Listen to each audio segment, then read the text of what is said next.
প্রিয় শ্রমিক ভাই বোনেরা এবং উপস্থিত প্রিয় সাংবাদিক ভাই বোনেরা, আপনারা অবগত আছেন গত 25 সালের আগস্ট থেকে শুরু করে আজকে 2026 সাল ফেব্রুয়ারির 22 তারিখ আমরা এই পর্যন্ত শ্রম মন্ত্রণালয় 4বার মিটিং করেছি এবং সচিবালয় 26শে জানুয়ারি পর্যন্ত সর্বশেষ মিটিং হয়েছে।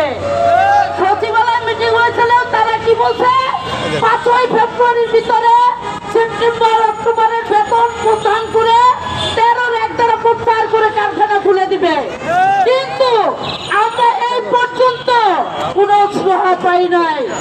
আমরা দিয়ে কলকারখানা থেকে শুরু করে শ্রম মন্ত্রণালয় পর্যন্ত এই পর্যন্ত ধাপে ধাপে আছি।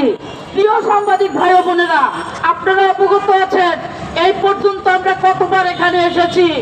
আমরা কোনো নৈরাজ্য চাই না, আমরা কোনো হামলা চাই না, আমরা দেশের শান্তি চাই। আমরা আপনাদের মাধ্যমে বলতে চাই, আমাদের নির্বাচিত সরকার জনাব তারেক রহমান, আপনি অনেক আমাদেরকে ওয়াদা করেছেন, এই শ্রমিকদের ওয়াদা করেছেন। আপনার মন্ত্রণালয়গুলোকে বলে দেন কেন স্বাধীন গার্মেন্টসের টাকা, সেই 25 সালের টাকা সেপ্টেম্বর অক্টোবরের বেতন এখনো দিচ্ছে না। আপনাকে অনুরোধ করব, আপনার বিপক্ষে আমরা করতেছি না কোনো কাজ, আপনাকে আমরা সমর্থন করেছি।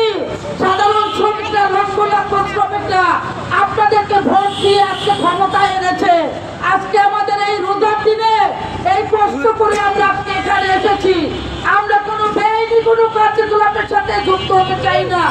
আমরা চাই সাংবাদিকের মাধ্যমে, আমাদের প্রশাসনের মাধ্যমে আমরা আর ঘটতে চাই না। আজকে হচ্ছে 22 তারিখ, 25শে জানুয়ারির ভিতরে, 25শে ফেব্রুয়ারির ভিতরে যদি শ্রমিকদের বকেয়া বেতন পরিশোধ না করা হয়, 26 তারিখে মাননীয় প্রধানমন্ত্রীর কার্যালয় আমরা ঘেরাও করব। আমরা দ্বিধাবোধ করবো না। আমাদের প্রশাসন আমাদেরকে বুলবুল ভাই অনুরোধ করছে, তার কথা আমরা রেখেছি। আমরা বিগত দিনও আপনাদের কথা রেখেছি, এখনো রাখবো। যদি 25শে ফেব্রুয়ারির মধ্যে শ্রমিকদের সেপ্টেম্বর অক্টোবরের বেতন না দেয় এবং ঈদের আগে ঈদ বোনাস না দেয়, 13-র এক দ্বারা প্রত্যাহার না করে কারখানা না করে আমরা মাননীয় প্রধানমন্ত্রীর কাছে যাব। আপনাদেরকে 3 দিন সময় দেওয়া হলো। এখন আপনারা বলেছেন আমরা সচিবালয় এখন স্মারকলিপি দিব।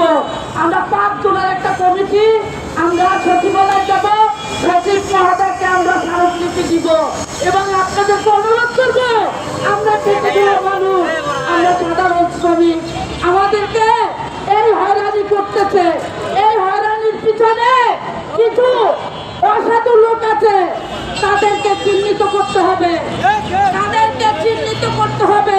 এই রোজার মাস কারা এটার সাথে মালিকের ইন্ধন দিতেছে, কেন শ্রমিকদের বেতন হরণ করতেছে।